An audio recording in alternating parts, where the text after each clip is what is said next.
Hello दोस्तों, नमस्ते। Welcome to स्त्री उड़ान। कैसे हो आप सभी लोग। अभी कुछ दिनों से मैं अपनी वीडियो अपलोड नहीं कर पा रही थी। मैंने चैनल बनाया तो है, पर मैं अभी इसको कंटिन्यूअसली डेली वीडियो ब्लॉग्स नहीं डाल पा रही हूँ। और अभी पिछले कुछ दिनों से हम सभी लोग आर की तैयारी में लगे हुए थे और कल उसका एग्ज़ाम भी हुआ। पर अब आ रहा है कि यूट्यूब पे सारी वीडियोस जो पढ़ रही हैं उसमें यही बता रहे हैं कि पेपर लीक हो गया है। तो ये यार यही सबसे बड़ी दिक्कत है हमारी। हम इतने मेहनत से पढ़ रहे हैं, दिन रात लगा के, जो अपना सब कुछ छोड़ छाड़ के इस पढ़ाई में लग गया है और पेपर लीक हो जा रहा है। तो इस वजह से ना हम लोगों को कुछ ज़्यादा ही दिक्कतें आ जा रही हैं। तो अब पता नहीं इस चक्कर में हम अपना टाइम वेस्ट करें, मूड ख़राब करें या फिर आगे की पढ़ाई करें। हमारा 1 मंथ के बाद फिर से एग्ज़ाम है, आप लोगों का भी होगा। तो अगर हम इस चीज़ को लेकर बैठ गए कि पेपर लीक हो गया, तो फिर यार ये हमारा टाइम वेस्ट ही होगा। अगर पेपर लीक हो गया है और आयोग इसको मानता है तो फिर पेपर फिर से कराया जाएगा। उसकी डेट आएगी, जब डेट अनाउंस हो जाएगी तो उस हिसाब से हम लोग देखा जाएगा। अभी जो सबसे बड़ी दिक्कत ये आ रही है कि हम अपना इसी चीज़ को सोच सोच के अगले एग्ज़ाम की तैयारी में वो कर रहे हैं कि टाइम वेस्ट हो रहा है। तो आप सभी लोगों का एग्ज़ाम तो अच्छा ही हुआ होगा। हिंदी के क्वेश्चंस तो बहुत ईजी आए थे, पर उसमें से भी मेरे 4 या 5 क्वेश्चन गलत हैं। अगर आयोग उनमें से कोई एक सही करता है तो उस हिसाब से मार्क्स देखा जाएगा कि कितना बन रहा है। तो बस मैं यही कहना चाह रही थी कि अगर जो लोग भी इस चक्कर में पड़ रहे हैं कि डेट फिर से अनाउंस होगी या कब होगी, तो इसको छोड़ दीजिए। देखिए फ्रेंड्स, अभी हमारे पास जो टाइम बचा है अगले एग्ज़ाम में हमको लगाना चाहिए।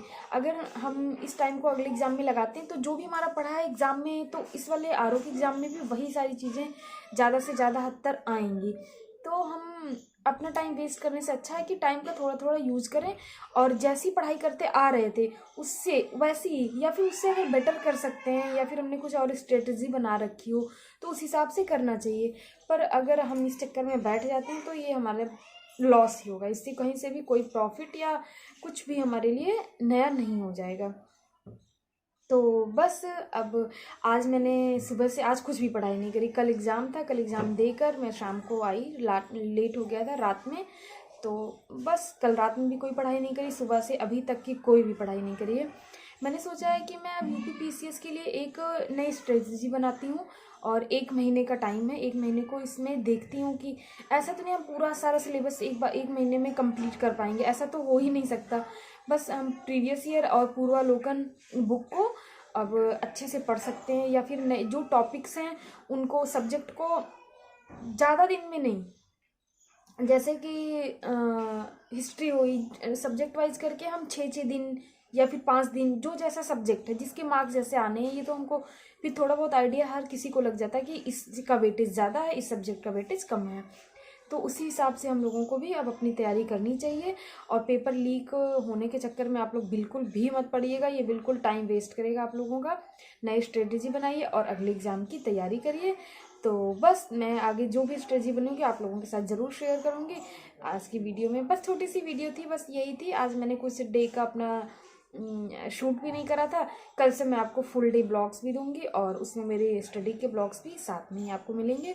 तो तब तक के लिए बाय बाय और मेरे चैनल को लाइक करिए। कुछ भी सजेशन हो कमेंट में तो ज़रूर बताइएगा। कमेंट करते हैं आप लोग तो वो बहुत ही ज़्यादा अच्छा लगता है। मेरे चैनल को सब्सक्राइब करिए और शेयर भी करिए। थैंक यू, नमस्ते।